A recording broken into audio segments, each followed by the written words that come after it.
Hello student, today I will start poem 12th.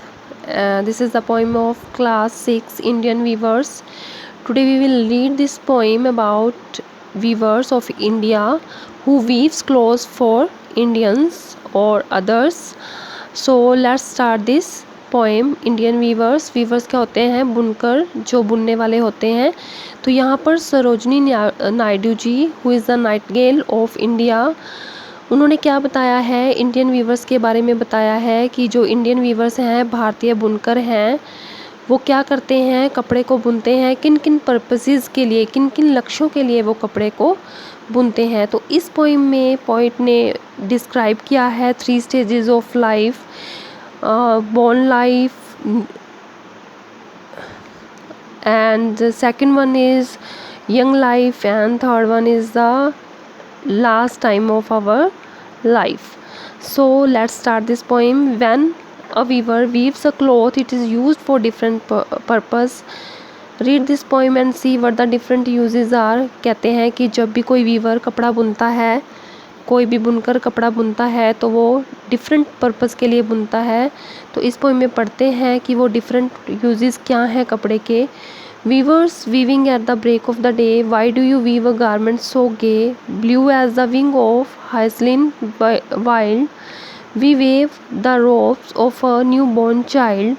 तो इसमें सरोजनी नायडू, जो नाइटिंगेल है इंडिया की, क्योंकि उनकी आवाज़ बहुत सुरीली थी, वो वीवर्स से पूछती हैं कि तुम सुबह सुबह, ब्रेक ऑफ द डे मतलब दिन के होते ही,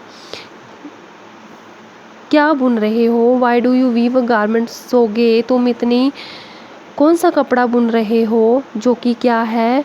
blue as the wing of हाइसलिन वाइल्ड, जो कि हाइसलिन यहाँ पर किंगफिशर बर्ड है, उसी को हाइसलिन कहते हैं, कि उसका रंग नीला होता है. तो वो कह रहे हैं कि तुम इतनी सुबह सुबह कौन सा कपड़ा बुन रहे हो जो इतना चमक रहा है. जो कैसे चमक रहा है, blue as the wing of हाइसलिन वाइल्ड, जो एक हाइसलिन नामक का बर्ड होता है, किंगफिशर फैमिली का बर्ड है ये, उसका कलर ब्लू होता है, डार्क ब्लू. तो वो कहते हैं कि सुबह सुबह इतने ब्लू कलर का, इतने शाइनिंग कलर का कपड़ा तुम किसके लिए बुन रही हो. तो वीवर्स क्या रिप्लाई करते हैं, we weave the robes for a new born child, कि हम ये कपड़ा किसके लिए बुन रहे हैं, एक नए जन्मे बच्चे के लिए बुन रहे हैं. Then in the second stanza, first stanza में पोइटस ने क्या डिस्क्राइब किया है, क्या बताया है. जो हमारी फर्स्ट स्टेज होती है लाइफ की, जो न्यू बॉर्न चाइल्ड होता है, उसके बारे में. सेकेंड स्टैंजा में, weavers weaving at the fall of night, why do you weave a garment so bright like the plumes of peacock, purple and green, we weave the marriage veils of a queen. वो कहते हैं कि फिर second stanza में सरोजिनी नायडू पूछते हैं कि viewers, तुम लोग, शाम हो चुकी है, दिन ढल चुका है, अब तुम इतना चमकदार कपड़ा किसके लिए बुन रहे हो. तो वो क्या कहती हैं, किस तरह का चमकता हुआ कपड़ा है कि जैसे मोर के पंख होते हैं पर्पल और ग्रीन कलर के, उसी तरह का तुम इतना शाइनिंग कपड़ा बुन रहे हो, किसके लिए बुन रहे हो. तो वो क्या रिप्लाई करते हैं वीवर्स कि हम ये मैरिज की ड्रेसअप, वेल्स होता है घूंघट टाइप समथिंग, कि हम ये मैरिज की ड्रेस है जो कि हम एक दुल्हन के लिए क्या कर रहे हैं, बुन रहे हैं. तो यहाँ पर यंग एज के बारे में पोइटस ने डिस्क्राइब किया है.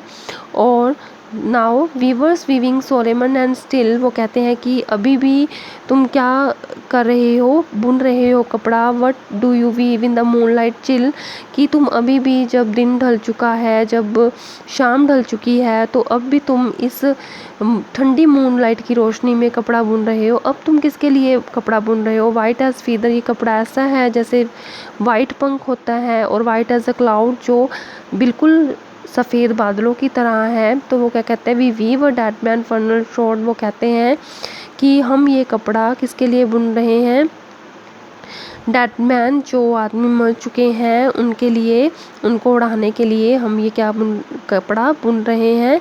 तो यहाँ पर पोइटस ने डिस्क्राइब किया है, बताया गया है हमारी थर्ड और last stage of life. So students, I hope you all understand this poem betterly. Thank you and have a nice day.